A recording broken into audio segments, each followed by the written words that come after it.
Conquest of Khaybar. On his way back from Hudaybiyah in the 7th year of the Hijrah, the Prophet was informed of the rebellion of the Jews of Khaybar. Since the expulsion of the Jews from Medina, they had been living at Khaybar and doing harm to the Muslims in every possible way. On several occasions, they raided the pastures of the Muslims in the vicinity of Medina and ran away with their cattle. In order to punish them, the Prophet marched with an army of 1,600 strong, including 200 horsemen, against the Jews, and attacked them all on a sudden. A number of forts fell into the hands of Muslims in quick succession, and after a heavy contest, the strong fortress of Al-Qamus, where the Jews had posted themselves, was captured. The Jews, being helpless, begged his pardon. The Prophet not only excused the lifelong enemies, but also returned their land and properties with free practice of religion on payment of a fixed land tax. Such an example is rare in the history of the world. Relation between the Prophet and the Jaws. On his coming to Medina, the Prophet gave a charter to the Jews in which civil and religious rights were granted to them. The Jews gave assurance and guarantee that they would not do any harm to the Muslims. Moreover, they would help the Muslims in case they were attacked by anybody. Before the Prophet's coming to Medina, the Jews of Medina had been informed in their book of the coming of a prophet, and when Muhammad, peace be upon him, came in their midst, they recognized in him the promised prophet, but the Jews did not keep their words. In the rising power of Islam, they saw a menace to their commercial and economic prosperity. They soon stood up against Islam. They first tried to bring disruption between the main tribes of Medina, the Aus, and the Khazraj, playing one against the other. Thus, within a short time, they incurred the displeasure of the Muslims by their contacts with the Quraysh of Makkah. During the time of the Battle of Badr, their moral support was against the Muslims. They did not help the Muslims according to the condition of the charter. And just after the Battle of Badr Kab, the leader of the Jews openly propagated against the Muslims, going personally over to Makkah. He maintained a secret communication with Abu Sufyan of Makkah. He even tried to murder the Prophet. Among the three tribes of the Jews, the Banu Qaynuqa, Banu Nadir, and Banu Qurayza, the Banu Qaynuqa were famous for their warfare and riches. They had no agricultural lands, but they carried on business of goldsmith and banking. They were the first to break the treaty. In this connection, Ibn Hisham says, Banu Qaynuqa was the first tribe of the Jews who broke the treaty that was signed by them and the Prophet, and they fought against the Muslims in between the period of the battles of Badr and Uhud. They insulted a Muslim woman who had gone to the shop of a Qaynuqa goldsmith for buying some ornaments, but no bloodshed was caused due to the patience of the Muslims. Attempts were made by the Prophet to bring the Jews to terms, but it was in vain. Thereupon a siege was enforced against the Banu Qaynuqa, the result of which was the expulsion of the Jews from Medina.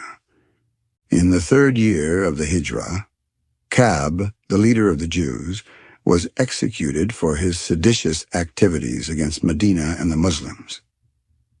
In the 4th year of the Hijrah, the Banu Nadir tribe of the Jews plotted to murder the Prophet, and at the instigation of the Qurayshites, they preparing to rise against the Muslims.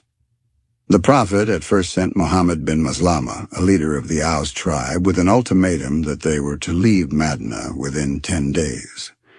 It was also communicated to them that they were to receive half of the produce of their lands.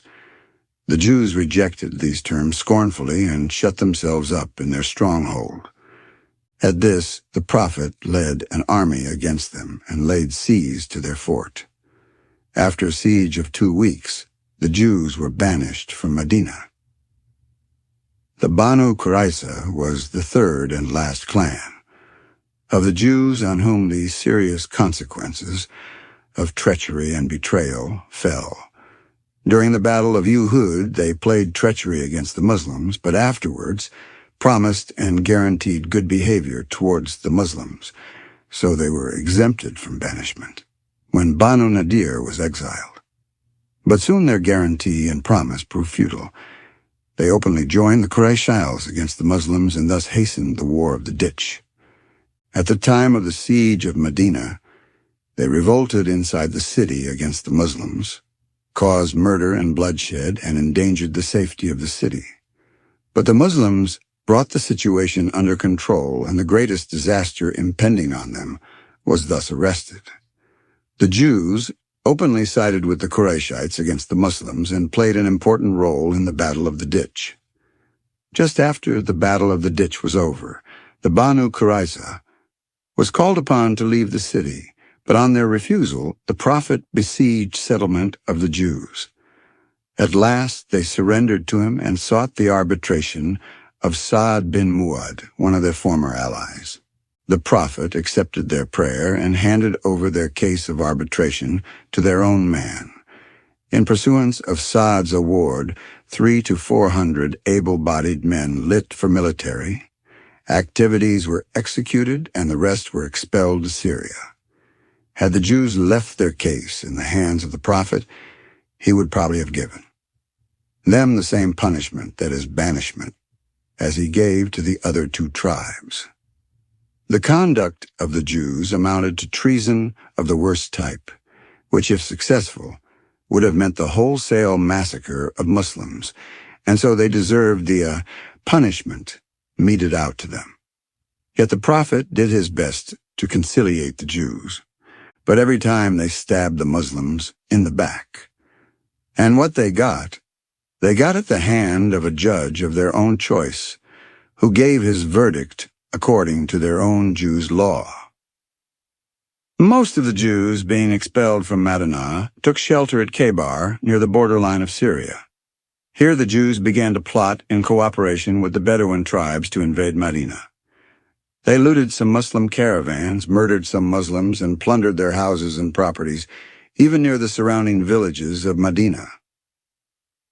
In the 7th year of the Hijrah, the fortress of Khaybar was besieged and captured by the Muslims.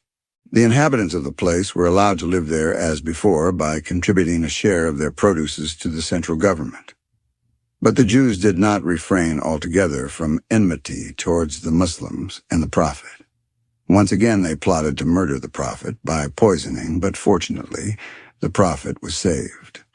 This time also mercy was shown to the Jews as a community. Only the culprit Zainab was condemned to death. They continued to cherish evil designs against the Muslims up to the day reign of the second, Khalifa Umar, when they were advised to leave Syria en bloc. The whole of Arabia was then freed from the Jews, the fulfilled pilgrimage. The month at last came around when Muhammad, peace be upon him, according to the Treaty of Hudaybiyah, might visit Makkah and fulfill his long-desired pilgrimage. Besides those who had followed the Prophet in the unsuccessful pilgrimage, many others accompanied him this time. When the Quraysh were apprised of Muhammad's, peace be upon him, approach, they, according to the agreement, evacuated the city in a body. Muhammad, peace be upon him, entered the city of Makkah with his followers and performed the pilgrimage. After 3 days, the Muslims retired to Medina.